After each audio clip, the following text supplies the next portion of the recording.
Hey, good morning, good afternoon, good evening, whenever you're watching this. The reenactment of the Timmy show. My name's Timmy Gibson. This is my wife Jana with Renewing Your Marriage, and we're talking about recovering from an affair.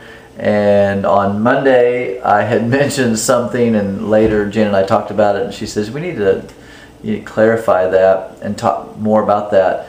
And we talked about when couples have had an affair, either husband or wife, that both must be willing to rebuild. Both husband and wife need to dig deep to find out why the affair happened, which usually an affair is just a symptom of a broken relationship in some way. Both have to take responsibility for their part in the dysfunction. It's not usually just one person. There are rare cases that is true, but typically a relationship is broken because two people are broken and dysfunctional. And then lastly, being willing to forgive.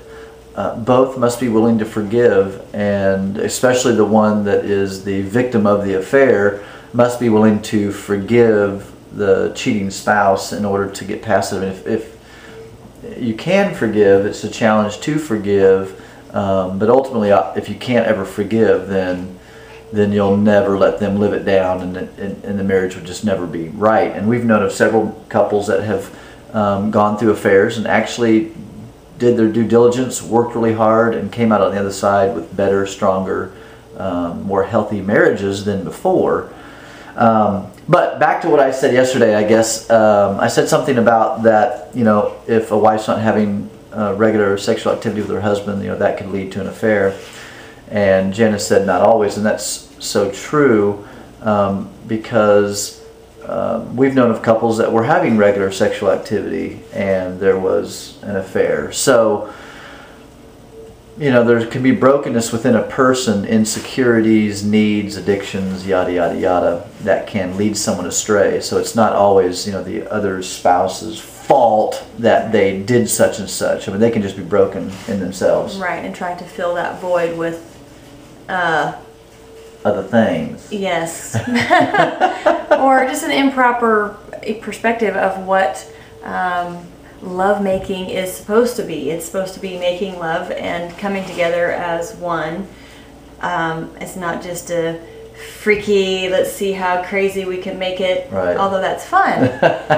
And we're not just for missionary style, but you have to have that proper perspective on it, so you're not seeking out just all these things to fill this brokenness in yourself. Yeah. So if that's you and you're seeking out all these things, sexual things to fulfill that void, then there's also, where we fill those voids with shopping or chocolate or... Right. Yep. Yeah. Porn is terrible. Right. Absolutely, porn is terrible. Wives, if your husbands look at it, I mean, it's just terrible. Dude, if you're looking at it, hello, I want to see naked women too.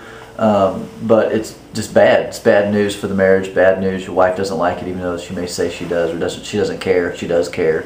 No. Last but not least, we'll end with this great book called Sacred Sex by Tim Gardner. Great book. Get it today. Order it. Read it, you and your spouse, and it'll help you. And tomorrow we'll continue on the thoughts of forgiveness and recovering from an affair. We'll keep Timmy off the sex subject. God bless you. Have a good day.